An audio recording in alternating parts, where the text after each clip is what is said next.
এক নতুন যুদ্ধ শুরু হলো আমার এই দণ্ড থেকে দেবী পার্বতীর বিরুদ্ধে। এতকাল তিনি শুধু আড়ালে কৌশলে আমার ক্ষতি করার চেষ্টা করেছেন। এইবার আমি সম্মুখ সমরে তাকে আহ্বান জানাচ্ছি। দেবী পার্বতী এই সংকটতনয়া মনসা পরাজয় স্বীকার করে না।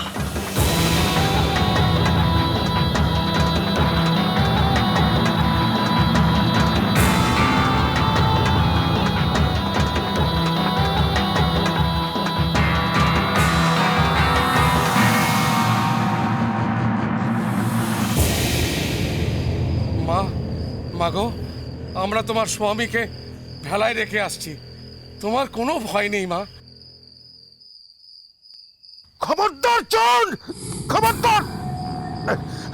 এই স্পর্ধা করিস না। ওই দেহ আমার, ওই দেহ আমার। আমি সাধনার জন্য ওই দেহ নিয়ে এসেছি। আর কি সাধনা করবে বাবা? তোদের এত বড় দুঃসাহস! তোরা গুরু নিন্দা করিস, তোরা তোরা আমাকে তুচ্ছ জ্ঞান করিস। শোন, ওই দেহ যদি আমি না পাই, আমি যদি না পাই, তবে ওই দেহ কেউ পাবে না।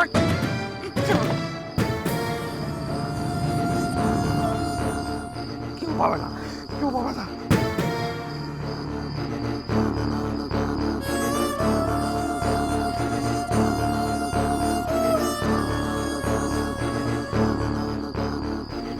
এত শাস্তি পাওয়ার পরেও এ কথা মুখে আনতে বাজছে না আপনার?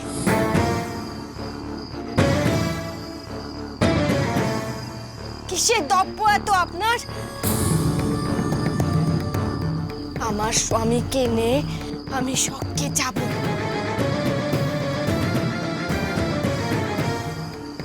নিজের পাপের ফলে তো সব সাধনার ক্ষমতা আপনি হারিয়েছেন।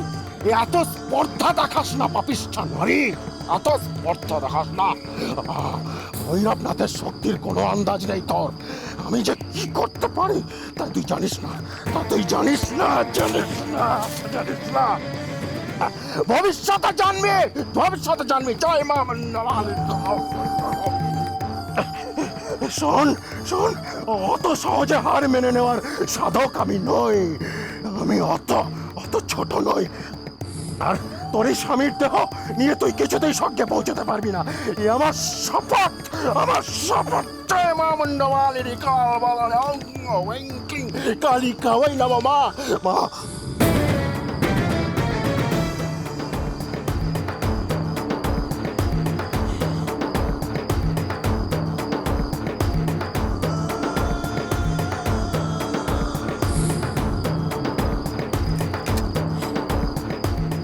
হে মা মুন্ডু মালিনী, আমি জানি পদে পদে তুমি আমায় রক্ষা করবে।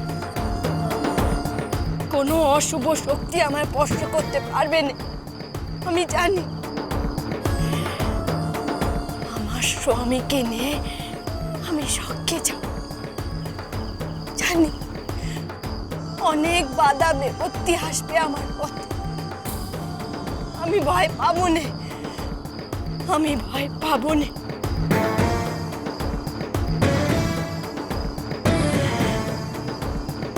জয় মা, জয় মা।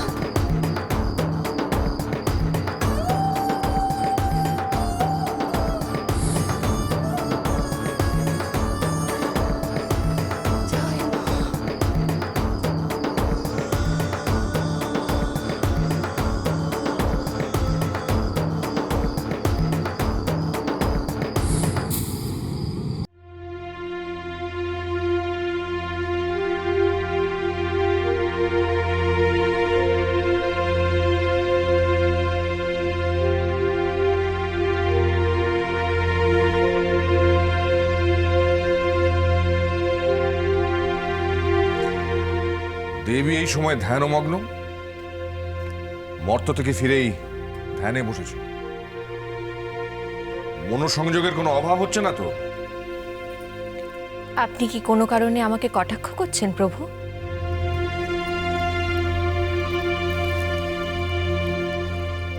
আমার কি কোনো ভুল হয়েছে?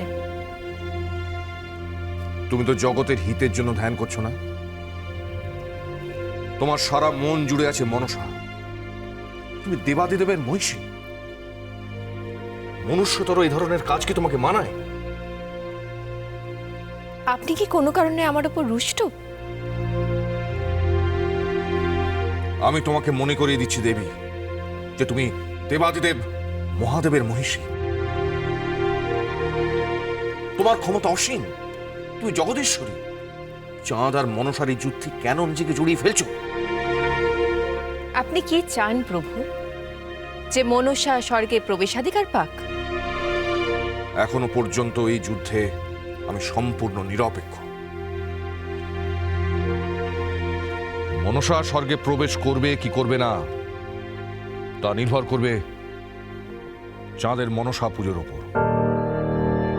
আর তার কোনো লক্ষণ আমি এখনো দেখতে পাইনি। আপনি ভোলা মহেশ্বর। আপনি লক্ষ্যই করছেন না যে আপনার কন্যা মনসা নানান চক্রান্তের মাধ্যমে তার মহিমা প্রচার করার চেষ্টা করছে। দেবীত্বের কোনো লক্ষণই নেই তার মধ্যে। আমাকে ছুটে যেতে হয় প্রভু আপনার ভক্তদের কাছে তাদের রক্ষা করতে। চম্পক নগরীতে আজ নতুন করে চক্রান্তের সৃষ্টি হয়েছে প্রভু। চন্দ্রধর বণিক আজ বিপর্যস্ত। সে আপনার ভক্ত শ্রেষ্ঠ। তার বিপদেও কি আপনি বিচলিত হবেন না প্রভু? মনসার চাতুরী কি জয়লাভ করবে?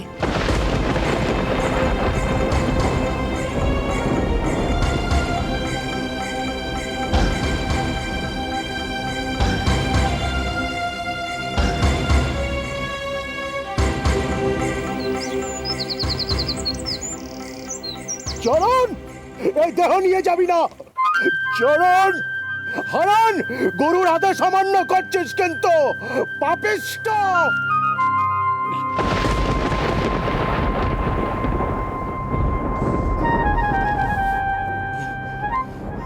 আর কোনো কালে সতী সাধ্যে সর্বনাশ করার কথা ভাববেন না। তার ফল ভালো হবে না। আমাদের মধ্যে নারী শক্তি আছে, তাকে ভক্তি চেষ্টা করুন। যদি কোনো কালে নিজের কুকর্মের জন্য অনুতপ্ত হন, তবে নিশ্চয় নিশ্চয় মা আপনাকে মার্জনা করবে।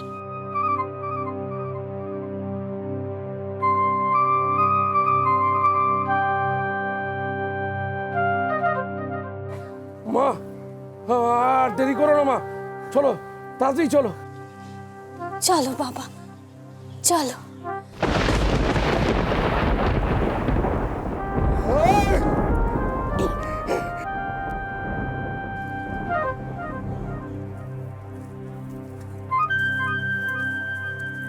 তন্ত্রাচার্য ভৈরবনাথকে বচন শুনিয়ে গেলি। আমিও দেখবো পাপিষ্ঠ নারী তুই কত বড় সতীনাথকে আমি দেখবো। মা, মা, জয় মা মুন্ডমালিনী করালা বদনী, জয় মা। মা, আমাকে শক্তি দে মা, আমাকে শক্তি দে, এখান থেকে মুক্ত হওয়ার শক্তি দে। আমাকে মুক্ত হতে হবে, আমাকে মুক্ত হতে হবে। তা না হলে এই অন্যায়ের কোনো প্রতিকার হবে না। আমাকে রুখে দাঁড়াতে হবে। কিন্তু আমাকে মুক্ত করবে কে? আমাকে শক্তি দে মা।